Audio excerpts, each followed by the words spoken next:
started like the opening scene of a summer blockbuster, sun setting over the Arizona desert, the stadium lights humming to life, casting long shadows across the diamond as anticipation crackled in the air. This wasn't just another ball game.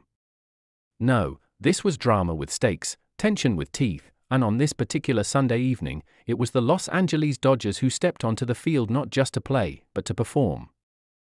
Tony Gonsolin, a man often flying under the radar, took the mound like a character stepping into the frame with quiet authority. No dramatic flair, no theatrics, just focus, just fire. Every pitch he threw sliced through the thick desert air like a sharpened blade, 5 scoreless innings that felt less like work and more like poetry in motion. Gonsolin wasn't overpowering, he was strategic, like a chess grandmaster moving with patience, precision, and a plan. He pitched with purpose, with calm in his eyes and confidence in his delivery, and by the time he exited the game, the script was already shifting in favor of the Dodgers.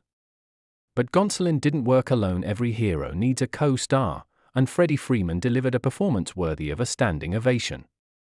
It wasn't just that he went for 4, it was how he did it. Each swing was a statement, each hit a moment captured in time, as though the bat itself understood the gravity of what was happening. And then came the home run, a towering blast that didn't just clear the fence, it lifted the energy of the entire team. It soared into the night like a flare shot from a battleship, signaling that the Dodgers had come not just to compete, but to dominate. And just when you thought the script couldn't get tighter, couldn't get cleaner, Mookie Betts stepped into the scene like the returning legend, swinging with that signature swagger, connecting with power that echoed like thunder.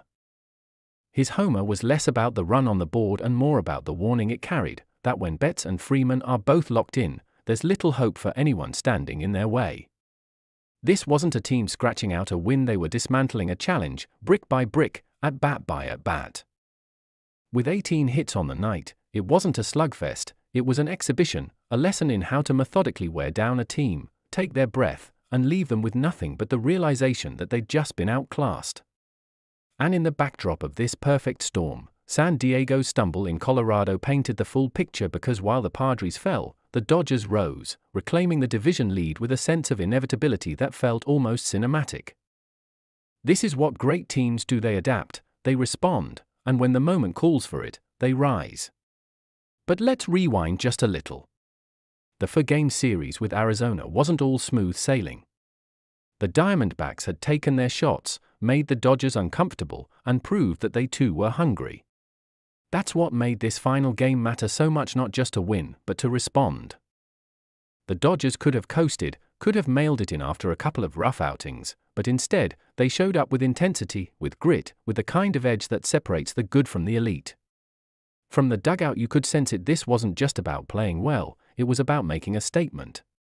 You could see it in the way players high-fived a little harder, laughed a little louder, and locked in a little deeper. Even when Arizona broke through for a run, it didn't change the story, it just added contrast to the masterpiece the Dodgers were painting. And with every pitch, every swing, every perfectly executed defensive play, that masterpiece came closer to completion. The bullpen followed Gonsolin's lead like a seasoned ensemble cast, each reliever stepping in, playing their role, and preserving the balance of the narrative without skipping a beat. There was rhythm to it, elegance even, and when the final out was recorded, it didn't feel like a celebration, it felt like a resolution. A final chord to a song that had been building all night. Freddie Freeman walked off the field not just as a star of the game, but as a symbol of consistency, of leadership, of what it means to set the tone for an entire roster. Gonsolin's outing may not make the flashy highlight reels, but within the clubhouse, within the heartbeat of this team, it carried weight. And Mookie? He reminded everyone watching why he's one of the most electrifying players in the sport. But perhaps the most impressive thing was that it didn't feel like a one-off, it felt sustainable. The Dodgers weren't running on adrenaline, they were operating on execution. Every batter had a plan. Every pitch had intent. Every inning had energy. And that's what makes this team so terrifying when they're at full throttle. They don't just beat you, they dismantle you with discipline. And now, as they fly back to Los Angeles with momentum in their pocket and first place once again beside their name, the rest of the league has to take notice. Because this wasn't just a win in the standings, it was a chapter in the story of a team that refuses to be counted out, a team that knows how to respond when it matters most. And as October inches closer, nights like this become more than just memories, they become fuel. Fuel for the grind ahead, for the rivalries that await, for the postseason that looms like a final act waiting to be written.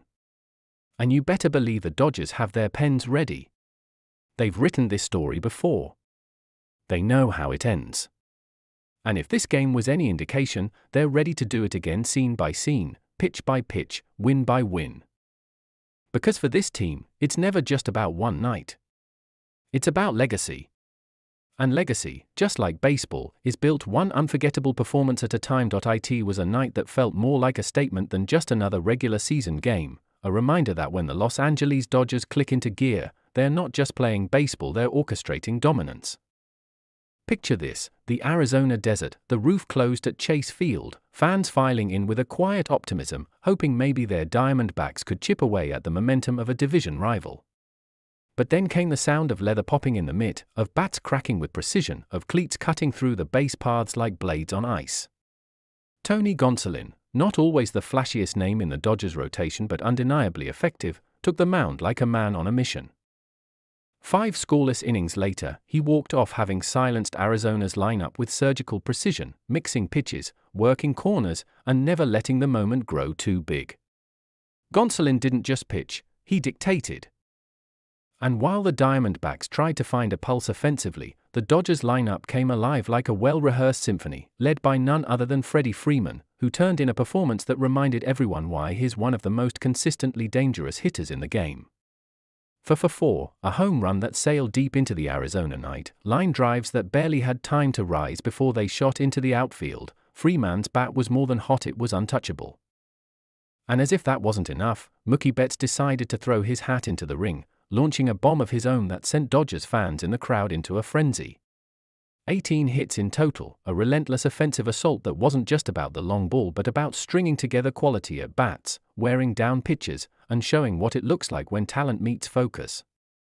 This was the kind of game that reminded you why the Dodgers have been a perennial powerhouse, why even when they lose a few games, they always seem to find their rhythm again. And rhythm is exactly what this was. It wasn't chaos or luck, it was calculated, it was clinical, it was baseball at its finest. And let's not overlook the timing.